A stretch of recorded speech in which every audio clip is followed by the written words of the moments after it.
ఆగని మంత్రుల పంచాయతీ. ఇక వీళ్ళది మంత్రులది చాలా విచిత్రమైనటువంటి పంచాయతీ నడుస్తూ ఉన్నది. మంత్రులది ఎవరి తీరు ఎవరికి వారే యమునా తీరే లెక్క. మొన్నటి దాకా కొండా సురేఖ వర్సెస్ పొంగులేటి శ్రీనివాసరెడ్డి నడిచింది.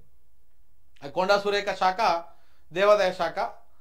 ఆ శాఖలో పొంగులేటి శ్రీనివాసరెడ్డి గారు పోయి ఏలు పెడుతున్నారు అని చెప్పేసి ఆమె పోయి సీఎంకు కంప్లైంట్ చేసింది, సీఎం కంప్లైంట్ చేసి పీసీసీ కంప్లైంట్ చేసింది, ఏఐసీసీకి కూడా కంప్లైంట్ చేసింది. పోయి పొంగులేటి శ్రీనివాసరెడ్డి జర ఎక్కువ చేస్తా ఉన్నాడు, మా శాఖలలో ఏలు పెడతా ఉన్నాడు, ఆ శాఖలో ఉన్నటువంటి కాంట్రాక్టులు ఆయనకే దక్కేటువంటి విధంగా ప్రయత్నం చేస్తా ఉన్నాడు, మొత్తం కాంట్రాక్టర్ కాబట్టి ఆయన ఆ రకమైనటువంటి ప్రయత్నాలు చేస్తా ఉన్నాడు అని చెప్పేసి ఓ పంచాయతీ నడిచింది.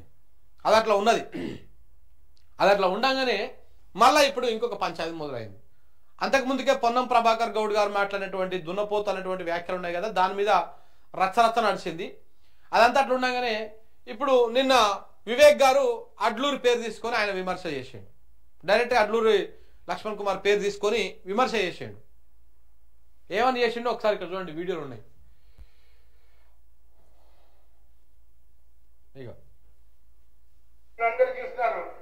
మొన్న లక్ష్మణ్ కుమార్ గారు వారు ఎవరో వారికి బట్టాయించి వారికి ఏదో విషయం నింపి కావాలని నా మీద విమర్శలు చేస్తారు. అది కూడా మాలా జాతికి చెందినమని చెప్పి విమర్శలు చేయడం జరిగింది. అక్కడ అందరూ చూస్తున్నారు, టీవీలో చూస్తున్నారు, అందరూ చూస్తున్నారు. నేను నా ఫోన్ చూసుకుంటున్నాను. నేను ఎక్కడ కూడా ఎవరు ఏం చెప్పినా నేను వినలేదు. కానీ కావాలని నేను దళితుడు ఉన్నాడు నా వారి పైన విమర్శలు చేసినప్పుడు ఎందుకు నువ్వు మాట్లాడలేదని చెప్పి పబ్లిక్ లో ప్రెస్ లో ఇవ్వడం నా, ఎందుకంటే జూబ్లీ హిల్స్ గెలిచే పరిస్థితిలో వచ్చింది. అందరు కూడా అనుకున్నారు కాంగ్రెస్ పార్టీ అక్కడ 12% నెగటివ్ ఉండే, ఇప్పుడు 5 నేను అక్కడ ఇన్ఛార్జ్ మినిస్టర్ అయిన తర్వాత అది 5% పాజిటివ్ తీసుకొచ్చినాను. అయితే ఇక్కడ ఒక వాస్తవం చెప్పింది జూబ్లీ హిల్స్ గెలిచే పరిస్థితిలో వచ్చింది. అందరు కూడా అనుకున్నారు కాంగ్రెస్ పార్టీ అక్కడ 12% నెగటివ్ ఉండే, ఇప్పుడు 5 నేను అక్కడ ఇన్ఛార్జ్ మినిస్టర్ అయిన తర్వాత అది 5% పాజిటివ్ తీసుకొచ్చినారు. అయితే ఉంటాయి, జెలసీస్ ఉంటాయి. 12% నెగిటివ్ ఉందంట. అంటే బీఆర్ఎస్ కు కాంగ్రెస్ కు ఈయన చాలా కీలకమైనటువంటి వ్యాఖ్య చెప్పిండు. అది కాంగ్రెస్ మంత్రి చెప్పినటువంటి మాట. బీఆర్ఎస్ కు కాంగ్రెస్ కు మధ్యలో 12% వ్యత్యాసం ఉందంట. 12% వ్యత్యాసం ఉంటే ఇప్పుడు ఈ వ్యత్యాసాన్ని 5%కు చేసిండంట. అంటే అట్లా కూడా బీఆర్ఎస్ పార్టీ ఒక 5% ఓట్లతోటి ముందంజలో ఉందన్నమాట ఆయన చెప్పిన లెక్క ప్రకారం. 12% నుంచి 5%కు ప్లస్ కావాలంటే చాలా కష్టం. ఈ 12 + 5 అంటే 17% ఒక 1 వీక్ 10 డేస్ ఒక 1 మంత్లో మారిపోదు. 1-2% అటు ఇటు అవుతుంది. కానీ మరి ఈ రేంజ్లో 17% మొన్నటి దాకా 17% మంది ప్రజలు బీఆర్ఎస్కి సపోర్ట్ చేసి ఇప్పుడు ఉన్న బలంగా పైకి కాంగ్రెస్ పార్టీ సపోర్ట్ చేయరు. ఆయన చెప్పిన లెక్క ప్రకారమే ఇప్పటికీ బీఆర్ఎస్ పార్టీ 5% ఎడ్జ్లో ఉంది అని చెప్పేసి చెప్తా ఉన్నారు. ఇది చాలా కీలకమైనటువంటి విషయం. చూడండి, ఇప్పటికే రకరకాల సర్వేలు వస్తూ ఉన్నాయి. ఆ సర్వేలలో దాంతోపాటు సోషల్ మీడియాలో కొన్ని ఛానల్స్ కాంగ్రెస్ అనుకూల పేజీలు పెడుతున్నటువంటి పోస్టులలో కూడా కాంగ్రెస్ పార్టీకి మైనస్ ఉంది. కాంగ్రెస్ పార్టీ 20% 30% దగ్గర ఆగిపోతా ఉంది. బీఆర్ఎస్ 70-75% దగ్గర సోషల్ మీడియాలో ఓట్స్ వస్తూ ఉన్నాయి. అలాగే గ్రౌండ్లో చేస్తున్నటువంటి సర్వేల ప్రకారం కూడా ఇప్పుడు మంత్రి వివేక్ వెంకటస్వామి గారు చెప్పిన ప్రకారము బీఆర్ఎస్ పార్టీ 5% లీడ్లో ఉన్నట్టుగా ఆయన అర్థమవుతా ఉంది అని చెప్పిన మాటల ప్రకారం. కానీ వీరికి మంచి పేరు వస్తుందని చెప్పి కావాలని అర్థం లేని విమర్శలు చేయడం జరిగింది. నేను అసలు ఆ మీటింగ్ లో ఉన్నాను, నాకు ఓర్చుకోలేక వెళ్ళిపోతున్నానని లక్ష్మణ్ కుమార్ గారు చెప్పాను. నేను ఆ మీటింగ్ అటెండ్ చేస్తాను. ఆ మీటింగ్ తర్వాత ఇంకొక మీటింగ్ పోయినాం ఇద్దరం, టిమ్రీస్ మీటింగ్. దాంట్లో ఇద్దరం పక్కనే కూర్చున్నాం. కూర్చొని నేను కూడా చెప్పినాను మంత్రి గారు చాలా మంచిగా పనిచేస్తున్నారని చెప్పి ఆ మీటింగ్ లో చెప్పినాను. నా మీద ఎందుకు విమర్శలు చేసినాడో నాకు అర్థం కాలేదు. ఆయన అది కూడా చెప్తున్నాడు. ఆయన నేను మాదిగ కులం అని చెప్పి వెళ్ళిపోతున్నాడని, అంటే తప్పుడు ప్రచారం. సో ఇప్పుడు ఈయన మాట్లాడిన దానికి అడ్లూరు లక్ష్మణ్ కుమార్ కూడా పెద్దలు వివేక్ గారు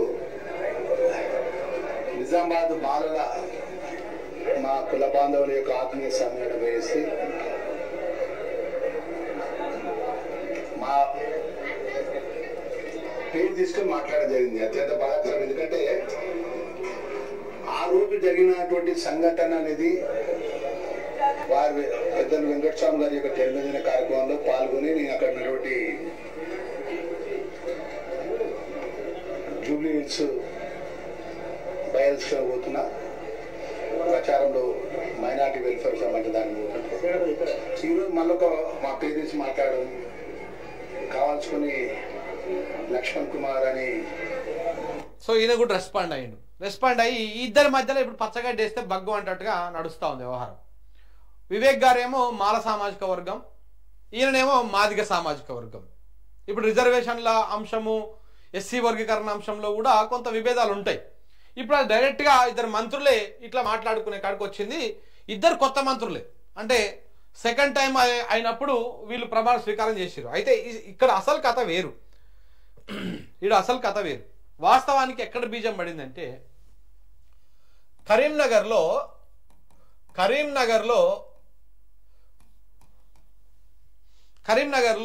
అసలు ఇద్దరు మంత్రుల మధ్య అసలు పడతలేదు. ఎవరు? ఒకటి శ్రీధర్ బాబు వర్సెస్ పొన్నం ప్రభాకర్.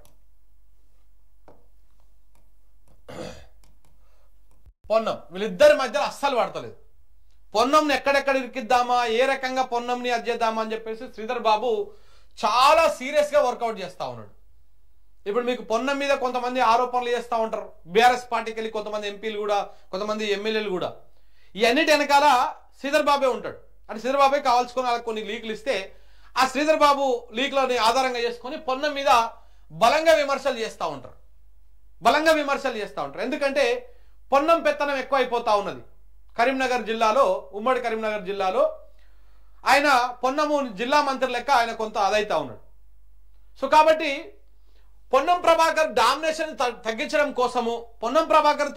కోసము చాలా అవకాశం కోసం ఎదురు చూస్తూ ఉన్నాడు శ్రీధర్ బాబు గారు.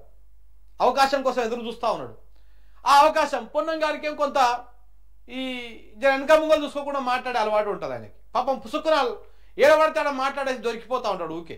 గతంలో కూడా అంతే, ఇప్పుడు కూడా అంతే. మొన్న ఏదో మరి ఆయననే అన్నాడా లేకపోతే పక్క ఆయననే అన్నాడా, ఎవరు అన్నాడా తెలియదు కానీ దున్నపోతనేటువంటి మాట మాత్రం అన్నాడు వివేక్ షెవ్లో అనబోయిండు. పొన్నం ప్రభాకర్ గౌడ్ గారు, మీరు ఉద్యమకారులు, ఎంపీగా పనిచేసిర్రు, రాజకీయాల్లో సుదీర్ఘంగా ఉంటున్నారు. ఆ మాత్రం ముంగల మైకులు ఉన్నప్పుడు ఆ మైకులు అన్ని ఆన్లోనే ఉంటాయి. మనం ఏం మాట్లాడినా వెళ్తుంది. ఇవాళ రేపు మైకులు ఎట్లా ఉన్నది, కొంత దూరంలో మాట్లాడినా కానీ వినపడుతుంది, అబ్జర్వ్ చేసేస్తున్నాయి. ఆ మాత్రము తెలుసుకోకుండా పాపం ఆయన ఏదో షోలో చెప్పబోతే అది మొత్తం మైకులు వినపడ్డది. ప్రపంచం అంతా చూసింది దాన్ని. దున్నపోతుగాడు, వాడికి టైం వాల్యూ తెలియదు, ఏం తెలియదు అని చెప్పేసి అనే వరకే దున్నపోతు ఎవరు, అడ్లూరు లక్ష్మణ్ కుమార్, ఆయన ఫీల్ అయ్యిండు, ఆయన అదైపోయింది. అయితే ఈ మొత్తం వెనకాల ఆ మీటింగ్లో ఆ మొత్తం వ్యవహారం వెనకాల ఈయననే ఉన్నాడు అనేది ఒక ఆరోపణ. ఎందుకంటే ఎప్పటి నుంచో చూస్తా ఉన్నాడు కదా పొన్నం ప్రభాకర్ గౌడ్ని ఎట్టిరికిద్దామని. ఆ అవకాశం దొరికింది, దాని మీద ఇంకొంత బలం చేకూర్చి ఇక అవకాశం దొరికింది, వేసేసేయండి, ఏం కాదు, ఇప్పుడు ధర్నాలు చేయండి, రాస్తారోకోలు చేయండి, దిష్టిబొమ్మలు దగ్ధం పెట్టండి, ఇదంతా చేయండి అని చెప్పేసి కొంత వెనకంగా పుషింగ్ ఇచ్చింది శ్రీధర్ బాబు గారే అనేది ఒక జిల్లాలో వినిపిస్తున్నటువంటి టాక్. పొన్నం ప్రభాకర్ తగ్గించడం కోసం ఇక్కడ ఈయన మీద పగతోటి సినిమా ఇక్కడ నడిచింది. ఇక ఇక్కడ ఇది అయిపోయాక ఈయన తీసుకుంటే ఇది కాస్త ఏమైంది, ఇప్పుడు వివేక్ వర్సెస్ అడ్లూరి మారిపోయింది. ఇక ఈయనది అయిపోయింది ఎపిసోడ్. ఈయన నిరికించడం కోసం అనేసిండు ఈ మాటలు, ఈయన అన్నాడు కాబట్టి ఇప్పుడు ఇద్దరిది అయిపోయింది. ఇప్పుడు ఇద్దరు కూడా ఈయననేమో మాల సామాజిక వర్గం, ఈయననేమో మాదిగ సామాజిక వర్గం. ఇక ఇద్దరు తిట్టుకుంటున్నారు ఇప్పుడు బహిరంగంగా. ఈయన క్షమాపణ చెప్పిండు, అయిపోయింది, అంతా అయిపోయింది. ఈ తెర వెనకాలలో మొత్తం ఎవరో మీకు అర్థమవుతా ఉన్నది. ఇప్పుడు వీళ్ళు తిట్టుకుంటా ఉన్నారు. ఇప్పుడు ఈయన కూడా ఈయన కూడా ఉమ్మడి కరీంనగర్ సంబంధించినటువంటి ఆయనే. ఈయన కూడా కొంత పార్లమెంట్ బెల్ట్ ఇక్కడ ఉంటుంది, కరీంనగర్ కొంత బెల్ట్ ఉంటుంది. సో ఈ అందరినీ ఈ ముగ్గురిని ఇప్పుడు చిక్కుల్లో పెట్టిండు. ఈ ముగ్గురిని మీరు తనుకోండి. ఈయన ఎవరు? దుద్దిల శ్రీధర్బాబు గారు. ఆయన ఓసీ సామాజిక వర్గం. ఈయన కొట్లాడుకుంటేది ఎవరు? బదనాం అయ్యేది ఎవరు? ఈడ ఒక బీసీ బిడ్డ బదనాం అయిండు, ఈడ దళిత బిడ్డలు బదనాం అవుతారు.